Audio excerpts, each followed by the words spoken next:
Hello, hello, and welcome back. Take two to see if we can finally shred this, huh? Okay, so off the bat, before I forget, I made two mistakes in my last video and when I'm doing my thing talking to you guys, right? So, first thing is the plane flying over DC. I said they're probably at Black Rock Studios. It's actually Castle Rock. I had Black Rock on the brain.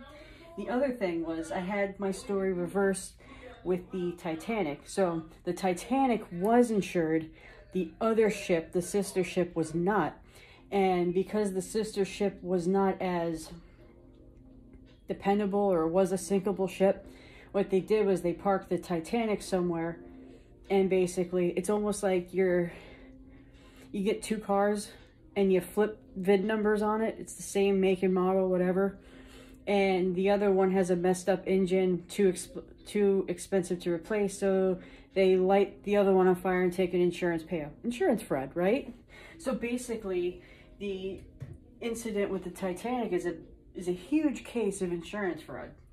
So they sunk the sister ship, calling it the Titanic, while also getting rid of problem investors as well. So it was like kill two birds with one stone, literally. So this is how you shred it. So, oh, I explained in the last video, but I'm not going to put that in here. What you want is you want something deep enough so that the liquid doesn't splash out or pieces don't fly out. Also, it's quite juicy, so you want to kind of keep all the juice in there too. So if you do this on a plate, you know, odds are things are just going to fall off the side of the plate. So let me come a little closer. I have Angry Cops playing in the background. I like watching him. So he's honestly I don't know if he's quite awake or not, but as far as extensive research and knowing his stuff, what he talks about it, he's great when you want to look at, if you will, military news or what's going on between the different branches of military. He's very good at breaking things down and even explaining it on a civilian level. So even somebody with no military background could quite, see, case in point, stuff is already flying out, can understand it. Okay, so we're going to shred this because you want this meat to absorb a lot of the gravy. And I can hear you guys asking, well, what's the point of searing it if you just want to break it open and have it soak in the liquid anyway? I thought you were holding in the juice. Technically, yes, you want to hold some of the juice in, but when you sear something, right, it creates a different dynamic of flavor. It has like that nice golden fry taste a little bit, if you will. Case in point, when I make my chicken coq au vin, you will take the thighs with the skin on it and you will fry it face down until the skin is golden brown. And then you bake it in the wine sauce for so long before taking off the skin, because that skin with the sear adds flavor to the recipe. So this is a similar situation. So even though I'm shredding it, you do have that sear outside that kind of adds to the gravy.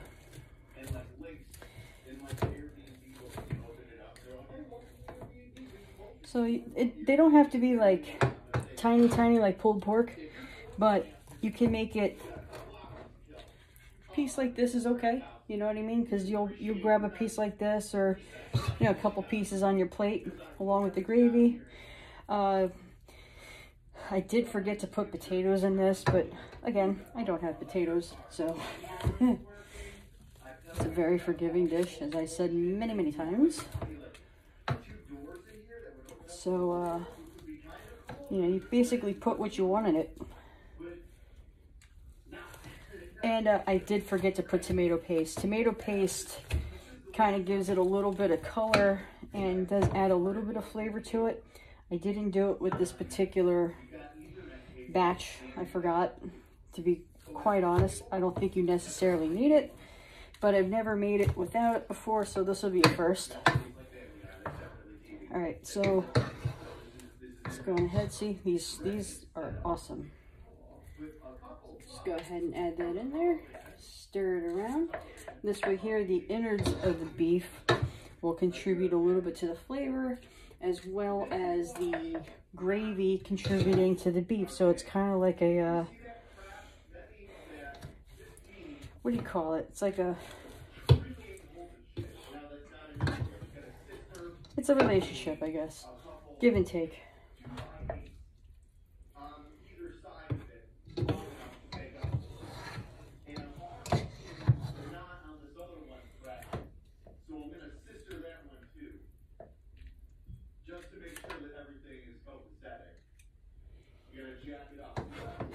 I'm actually enjoying this. I like having you guys with me in the kitchen while I'm cooking, and I get to just speak my mind, even on a political level. Even though it's not quite political, it's more like what's going on in the country as a whole.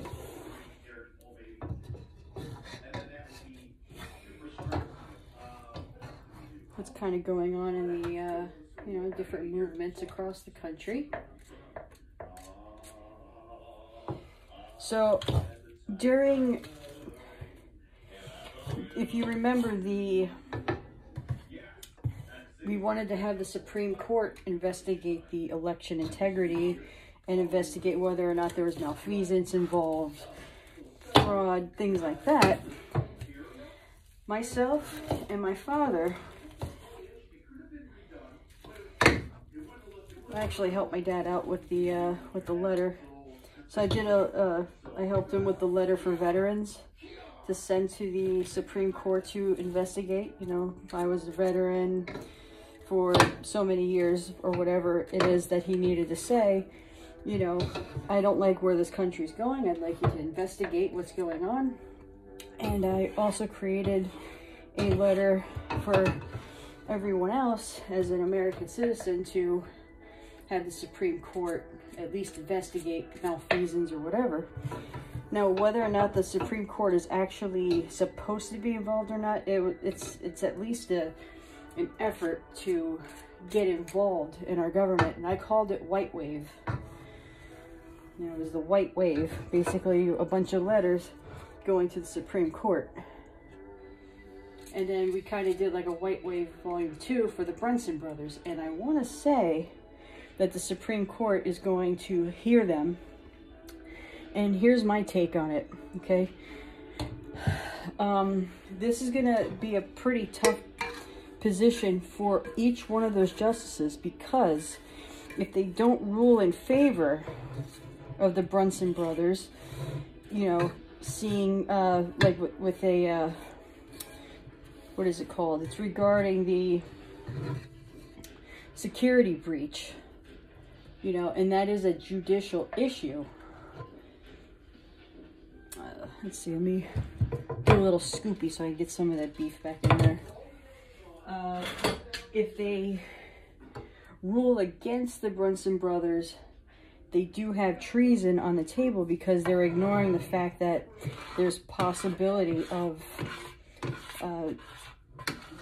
security breach. And you know, when you're talking about the United States and our government, Department of Defense, things like that, you really don't want a security breach happening, let alone not even being looked into. So I want to say, oh, here, take a look.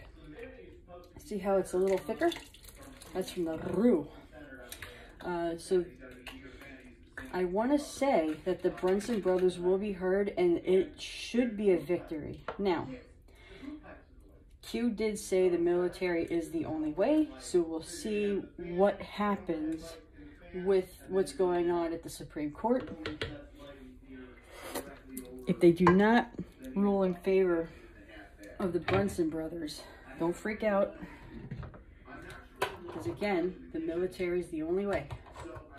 So, now, we have had victories, a lot of them. As a matter of fact, in the state of New Jersey, we had a, what was it? Some kind of legal hearing regarding the state troopers getting involved, you know, outside of their jurisdiction, something like that.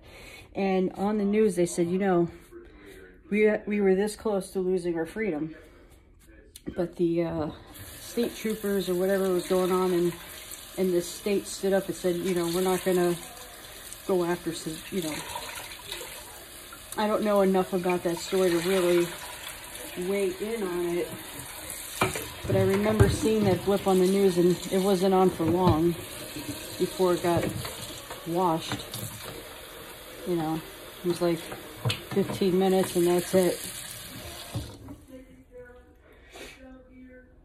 So we do have victories. You know, like the 6th District Court, I want to say, said that the forcing of jabs and mask mandates and all that is unconstitutional. So that is one victory that we have. Guns are safe. As far as Second Amendment goes, even though they're trying to make it harder to get them, or they're making it more of an issue to get certain types or different types of permits. For example, in New Jersey, it's nearly impossible to get a carrying permit. But nonetheless, the Second Amendment right was not abolished, although a lot of people in government talk about it. So here's another thing that why I know that this Biden that's in office is not the real Biden. Number one, everybody talks about the earlobes. His ears are attached, right? And the original Joe Biden has detached earlobes like myself. Another thing is, the real Joe Biden wanted to close Gitmo. If you remember the issue of closing Gitmo versus leaving it open, that's been an issue since the Obama administration. Well, since he's been president, why are they expanding Gitmo and building another, is it a courtroom? It's another facility to house more, you know, dissidents, if you will. So this Joe Biden signed for it. Another thing was the executive order of national emergency. The human trafficking was one of them. Joe Biden, this one, extended it, believe it or not. Now, in a way, it was kind of a trap, because if he didn't, then they would have to admit or give reason to, what was it? I guess everything regarding the COVID mandates versus vaccine and everything else, they would have to divulge all that information. So that executive order was extended. So Trump's a genius. So this will be done in about another hour. And that concludes, or this concludes, my 10-hour beef series. Peace.